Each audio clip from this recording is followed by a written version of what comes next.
Hello, how are y'all? I'm doing great now. I just found some information that I thought I'd share. Um, Gosh, there's so much debate and arguments going on, disagreements going on about, politics mostly. So I'm not here to argue politics. If you've watched long enough, you'll see that I'm not quick to jump on a bandwagon of anyone. Um, my whole life, I've learned to not trust anyone, and I really don't. So when I hear something and I say, "What?" I look up more information on that. And so I'll get right into it. Um, the Democrats being so hard against Trump and people saying that Democrats don't care about the population, our citizens, and then people saying that Trump doesn't care. So I thought, well, I'm going to look up if there's similarities or differences. I don't understand politics. I don't understand policies. So here's what I found out. According to the Guardian on U.S. politics, the U.S. Democrats against Trump are calling for more aggressive tactics against Trump and Musk. Quote, "We're going to be the opposition," end quote. So, as Trump aims to dismantle large swaths of U.S. government, outcry from Democrats appears to be having an effect. Organizers announced this is a quote, "Nobody elected Elon," end quote. Protest at the Treasury Department's headquarters in Washington in response to the revelation that Elon Musk's, quote, "Department of Government Efficiency," end quote, DOGE, had accessed sensitive taxpayer data not a single Democrat lawmaker had agreed to attend.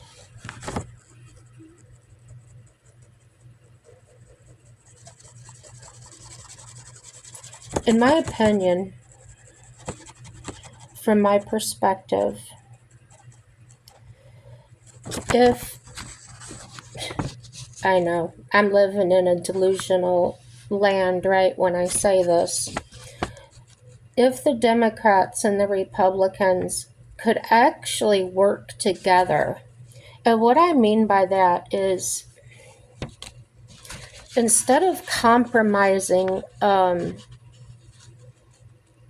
instead of one party doing the compromising with other countries, etc., they should be getting together and gathering input and making the best decision for everybody.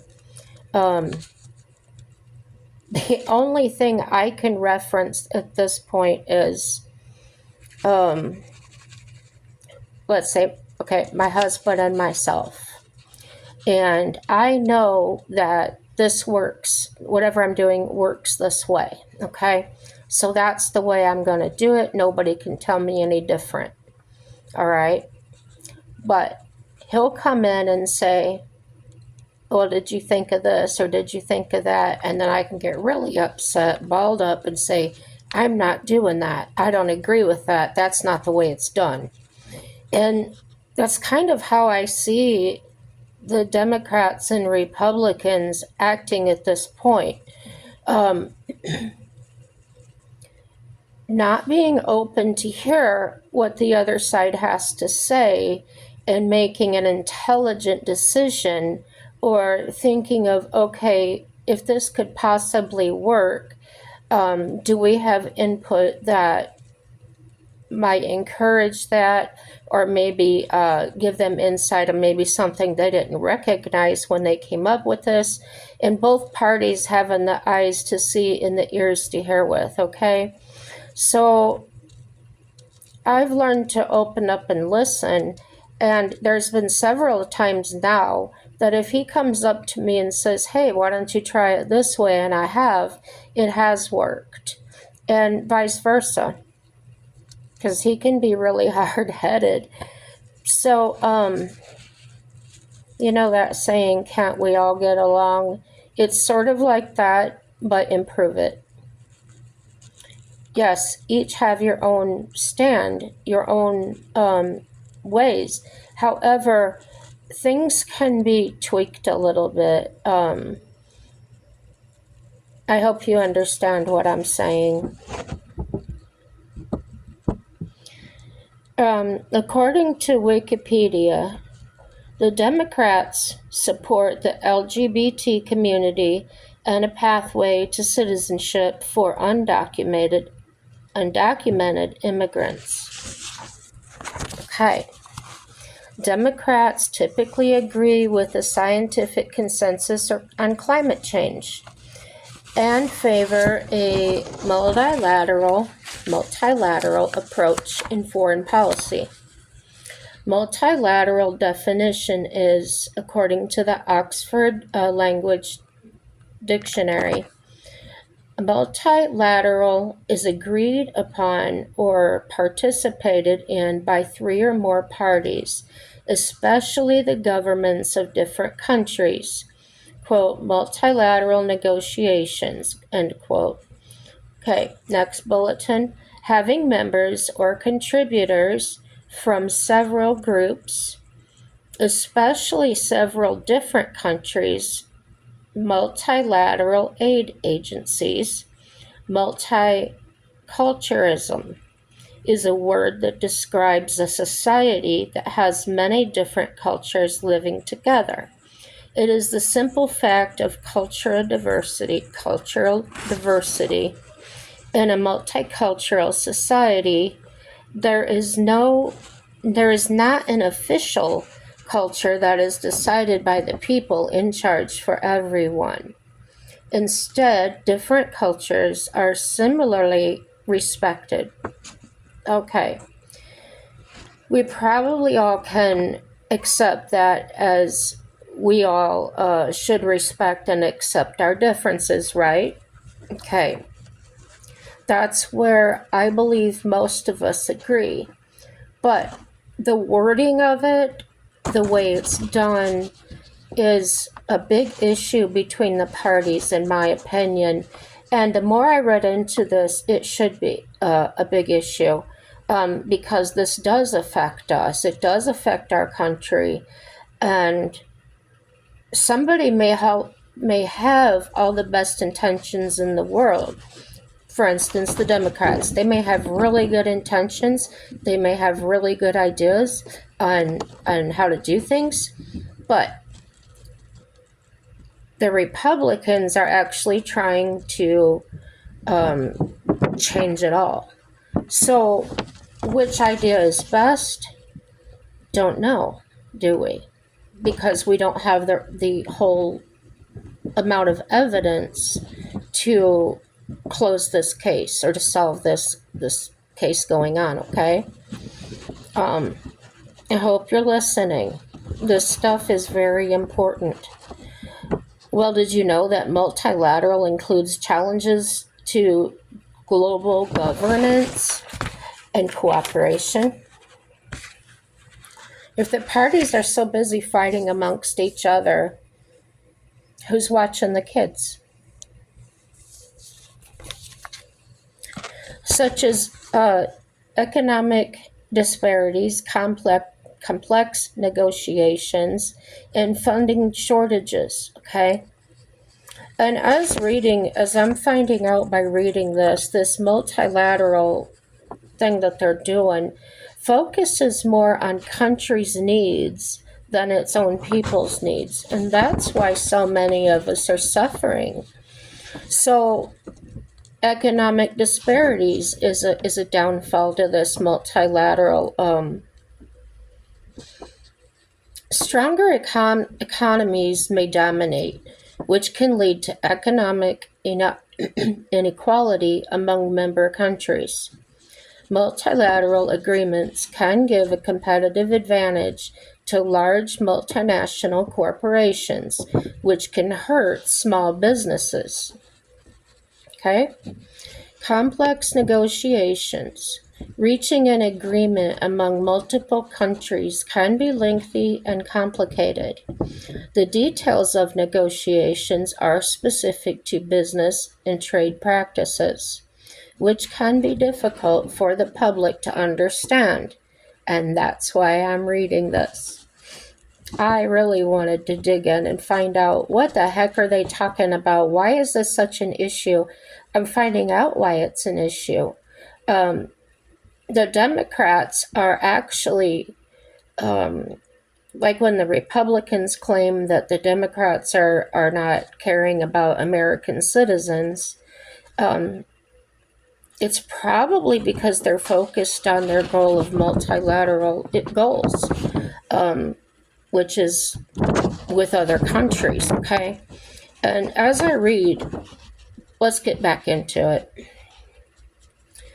Funding shortages. Many multilateral organizations lack funding, which limits their ability to address global issues. Nationalism and unilateralism. Increasing nationalism and unilateral approaches in various nations. It can weaken global governance.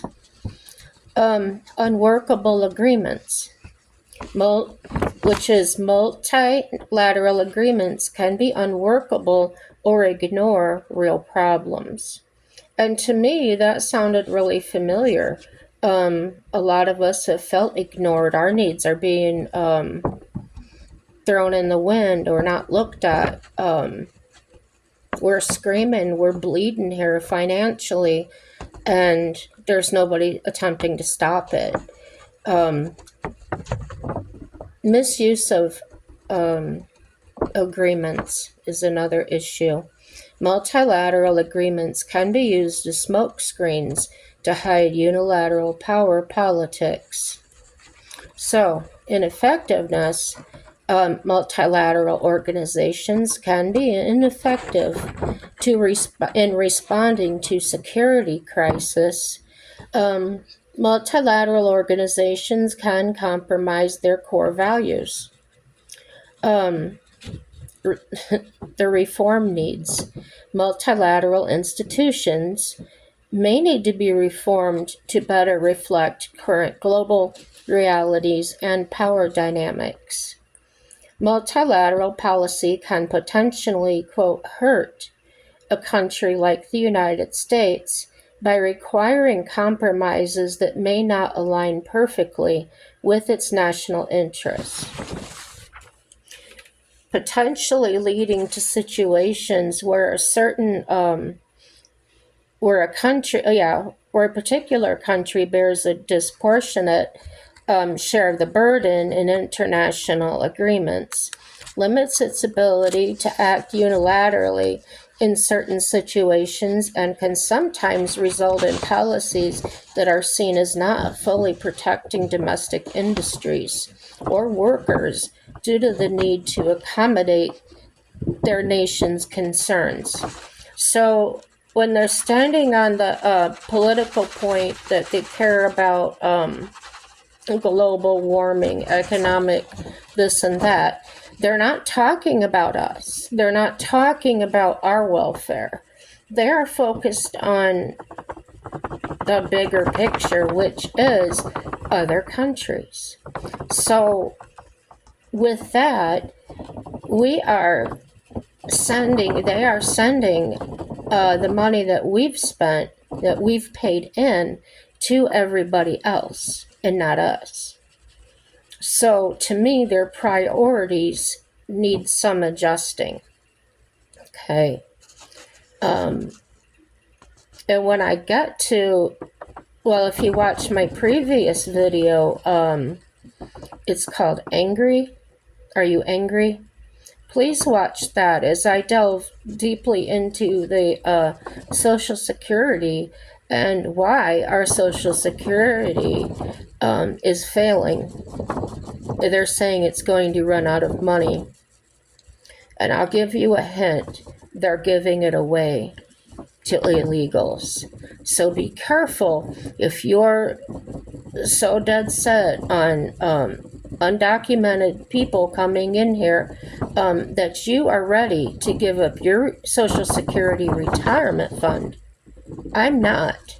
And I'm sure there's millions of people that are with me. Okay? I believe they should have a job set up or a financially ready to move here, in addition to applying to become a legal citizen. So if they do that, sure, come on over. The key points on how multilateral policy can be perceived as harmful. 1, compromise and dilution of power. When negotiating with multiple countries, a nation may have to compromise on its priorities to reach an agreement, potentially resulting in a less effective policy outcome from its perspective. Okay? Sorry, I'm getting dry here. Okay. Number 2, unequal burden sharing. A powerful nation like the U.S. may end up contributing a significantly larger share of resources to a multilateral effort compared to smaller countries, leading to complaints about unfair distribution of costs. And can you see how that could be a black hole? And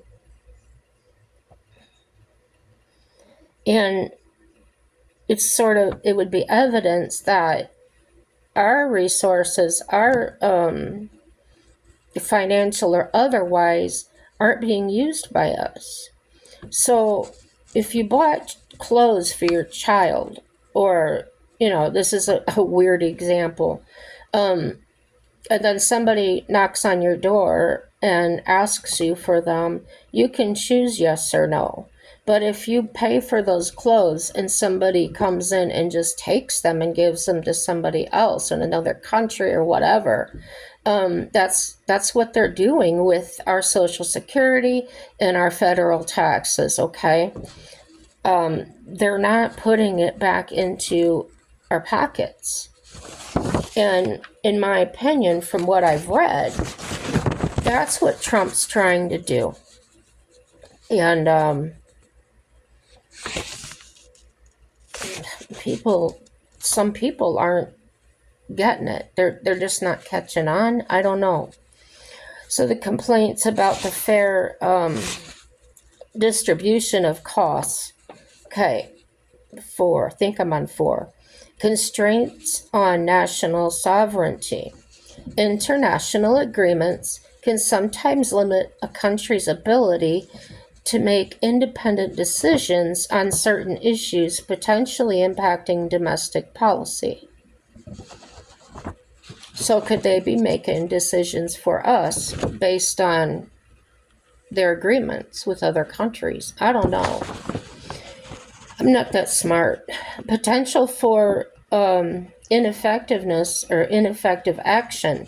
So if there were significant agreements between participating countries, multilateral efforts can become bogged down in bureaucracy and fail to achieve desired outcomes. Okay, lack of flexibility. Multilateral arrangements can be slow to adapt to rapidly changing situations, potentially hindering a country's ability to respond quickly to emerging challenges. Another one, examples of concerns regarding multilateral policy, trade agreements. While beneficial for global trade, some argue that trade deals can lead to job losses in certain sectors within a country due to increased competition from foreign markets. And I know I've seen this in the news, and they kind of beat around the bush, but they never explain exactly what this means to us. And I've seen with my own eyes that Trump and them are being blatantly wide open with what they're doing. They're not hiding behind everything. They're explaining what they're doing very clearly. But I didn't know that Democrats were multilateral. But that does explain a lot to me. Okay, environmental regulations. This is another drawback. International climate change agreements might require a country to implement stricter environmental standards than it would choose on its own, potentially impacting its economy. So when the Democrats are up there speaking and they say they're for environmental concerns and this and that, they're making it sound really good and positive, but what's actually happening in reality is maybe not necessarily a positive thing for. It's not in our best interest. Okay. Environmental things are very important, but it's all how it's handled and how it's done. And that's another reason I feel that if both sides could get together and discuss these things without getting all balled up in their pride and everything, they could probably really get a lot of things done. Okay. The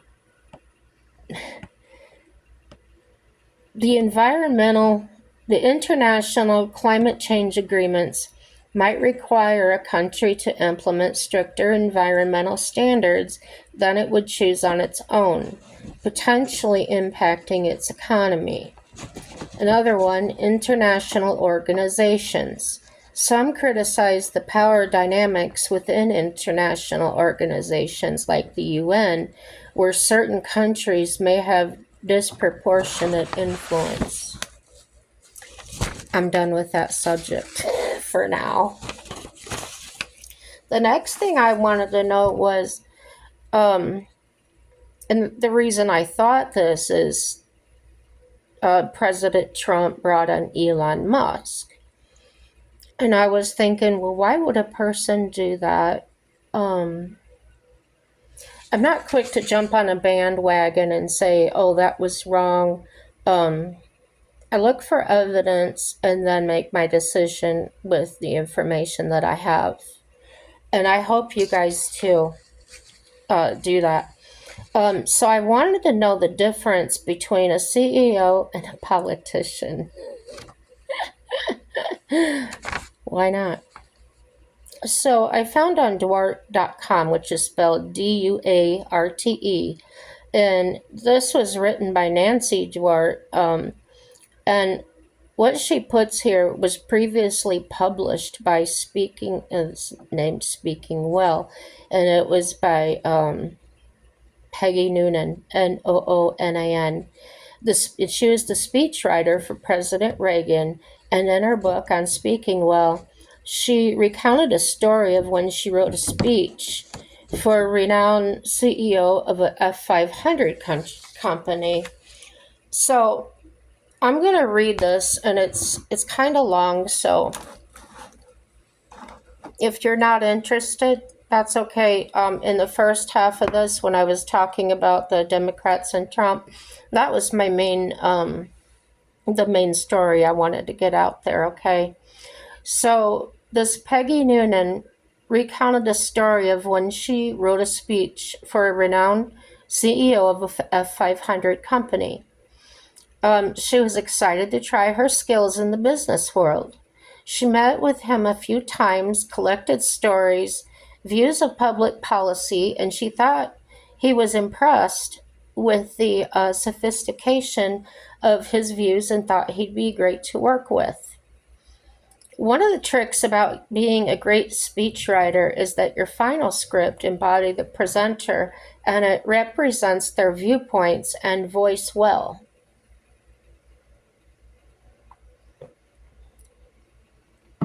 She worked for 2 weeks finessing the stories and script. And when she was done, she liked it a lot. So she was working on a project for 2 weeks. She sent him the script and heard nothing.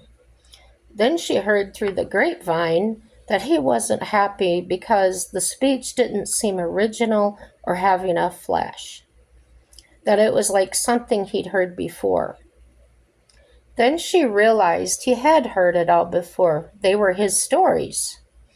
She realized that he didn't want to sound like himself, but wanted to be reinvented. She assumed he wanted to be him, and if she'd known he wanted to be reinvented, she wouldn't have agreed to work with him. She realized that business people want to break through and make an impression when they speak, but they don't want to be too colorful and draw unwanted attention. Business is not inherently dramatic or fascinating, but he wanted to be someone he wasn't. Noonan says that politicians want to look good so they can get things done, whereas a business person wants to get things done so they look good. Politicians have to look good so they get reelected. A senator that appears incompetent or dim will not want to associate with a known dunce. CEOs, on the other hand, are results-oriented. They have to keep the stock up, create great product, and if they succeed, they will look good, which brings in more money and jobs. So for political speechwriters, it means that you have to devote time to keeping an eye on the press and corporate speechwriters need in undeviating eye on the boss's agenda and make sure the speech advances it. So what she learns is that if CEOs want to be themselves, you can work with them. If they want to be someone else, you can try to talk them out of it. But you both should know going in. And the reason I was looking into that is because Elon is a CEO and Trump is a CEO. And what I know about CEOs from my experience in business is if a new CEO is appointed or somebody bought a company and appointed their own CEO, they're in charge of the operations, right? They're the chief. So they are going to go in, they're going to look at the books. They're going to go through everything with a fine-tooth comb. And I recognize that in what the president and Elon are doing. They are acting and doing what they know to do. Okay? They are going to run this country more like a business frame than a political frame. So the political frame hasn't gotten us very far. I don't know if you remember, if you were alive then, but I remember when Ronald Reagan was president, we all had money. I was a teenager working and I could pay my insurance, I could buy clothes on $4 an hour. I had money to go put gas in my car and run around like crazy and do everything I wanted to do in the summertime. So that was in the 80s, though, that, I'd like to get back to that, where we all have enough money to do what we want and do what we have to. So Randy Pennington, and it's www.penningtongroup.com, and he wrote this August 20th, I think. It was 2015. He said, who should run the government, CEO or politician? So let's see what he has to say. I didn't pre-read this. I just saw it pop up on my tablet here. Okay, here he is. Let's get into what he has to say. Scott McCain. He quotes, elected political leader as manager, end quote, is a dated, misspelled, or misplaced notion. I kind of agree with that. Do you? Let's change our thinking about the jobs of those we elect to significant positions. I never thought Jack Welch was an expert on nuclear power or broadcasting, even though GE did both while he was CEO. Yet, we seemingly want our president to know everything about every issue that's humanly possible. Impossible, sorry. The expectations surrounding presidential performance far outstrip the institutional capacity of presidents to perform, said Terry Moe of Stanford University. The president's actual role is more like, quote, chairman of the nation or, quote, chief political officer, end quote. It is to provide leadership by steering us toward consensus on critical issues and making tough decisions on major policy issues.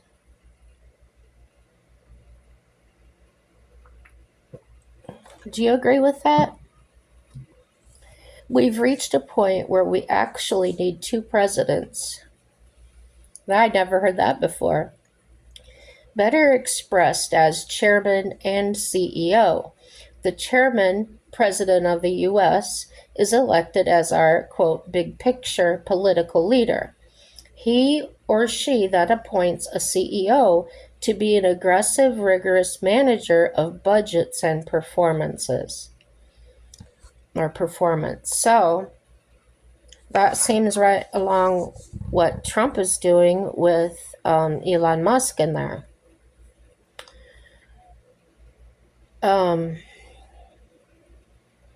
So companies separate these positions. Why shouldn't the government?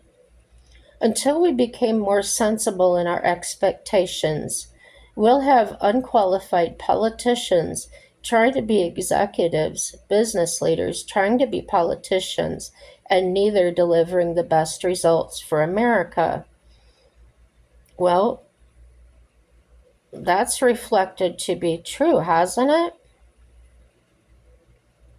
So, from Randy Pennington, he says, everyone running for political office is by choice a politician. The candidate who says, quote, I am not a politician, end quote, is simply saying that they are new to the game.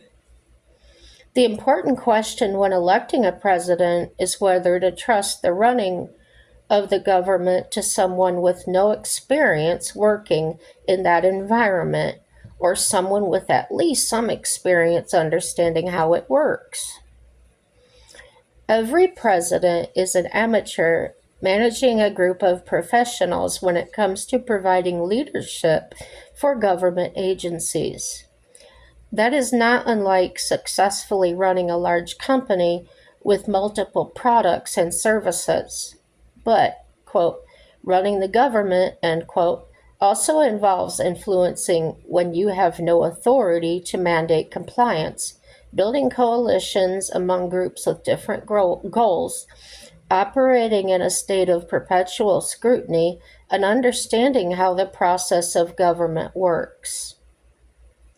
It isn't impossible for the right business CEO to succeed without any prior government experience. It is, however, more difficult unless they have acquired those skills elsewhere. Well, Trump was in there before, so I'm sure he does have a better idea. The man's not dumb. So here's a picture of Randy Pennington.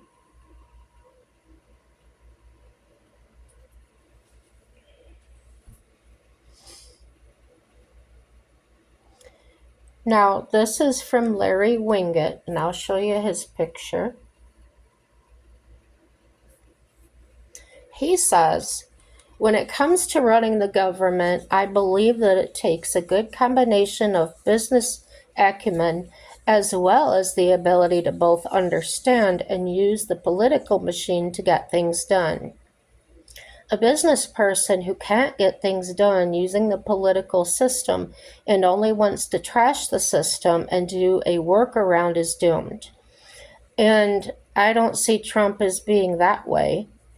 A politician who doesn't understand the basic business principles that a CEO has to master to be successful as well as profitable is also doomed.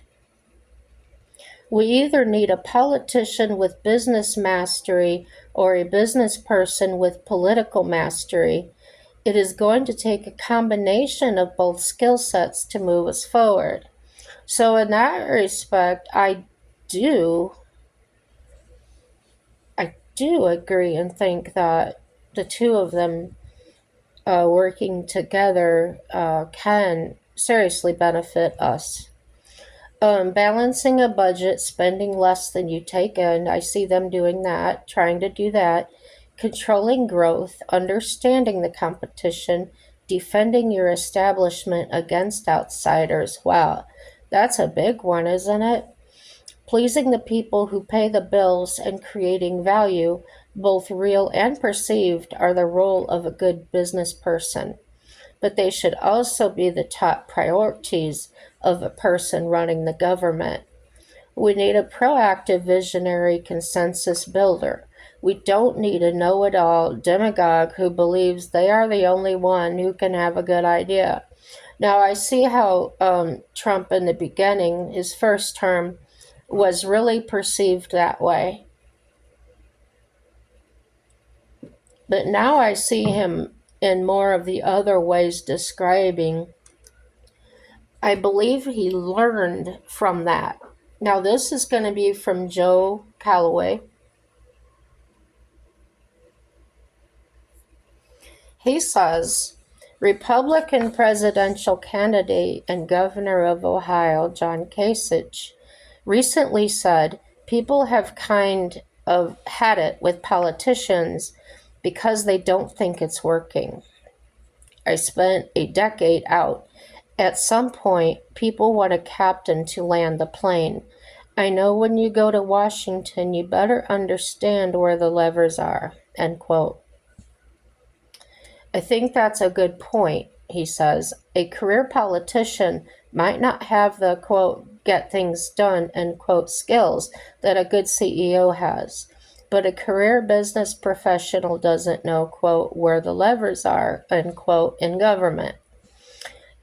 Candidate Carly Frieda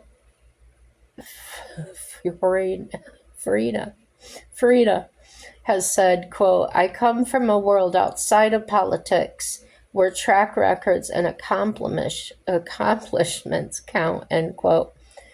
And then parentheses, it says, her own track record at Hewlett-Packard is questionable at best.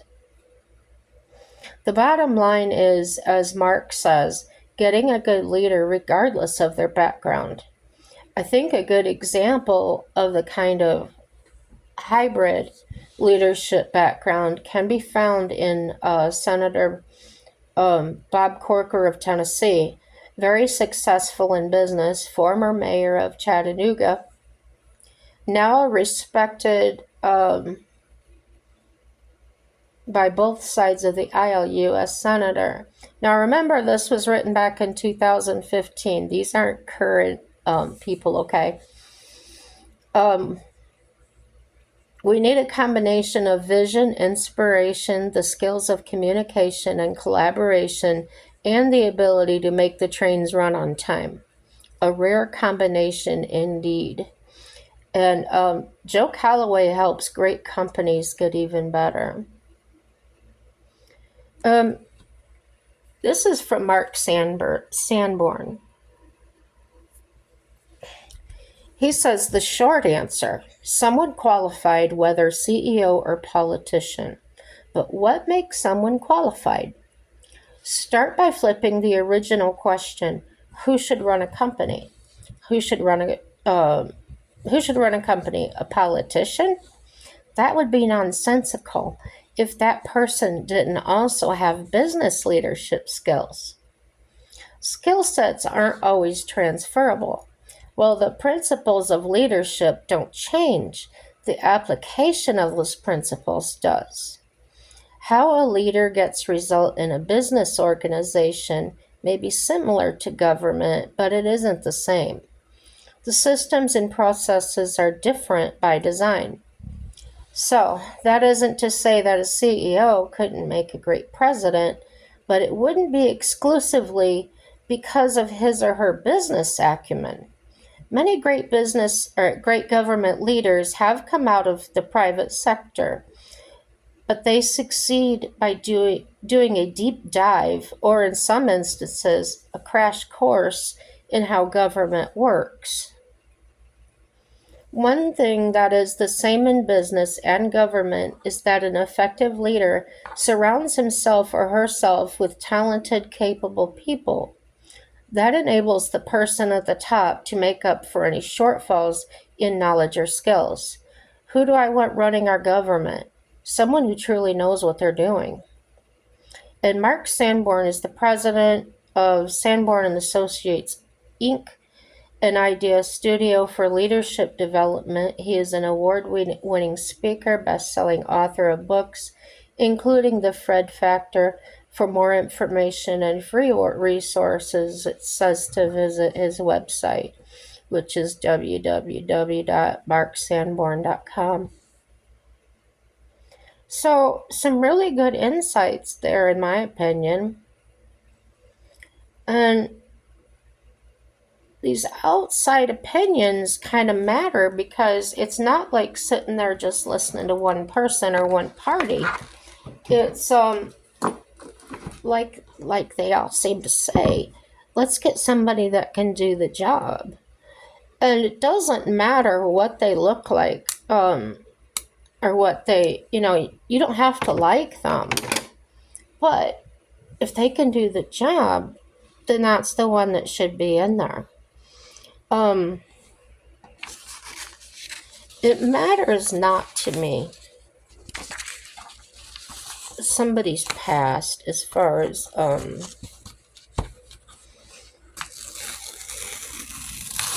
for instance, the things that people say Trump did, which a lot of it's been proven to be made up, that didn't make me waver in my decision.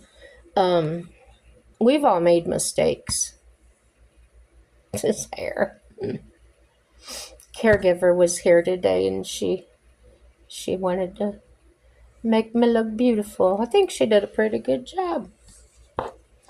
So yeah, let me know what you guys think about that. Like I said, I don't really go by the popularity or I don't go along with the crowd or anything. Even if I do agree with them, I don't do that. I don't jump on bandwagons. Because at some point, somebody's going to change their mind, or they're going to redirect the train, so to speak. And I'm not for that. I don't claim to be Democrat or Republican, anything. I simply go for the person I feel can do the job effectively, and I see the evidence, the outcomes of what Democrats have done, and I'm looking at their behavior now, and instead of focusing on getting themselves prepared to even try to be elected again, they're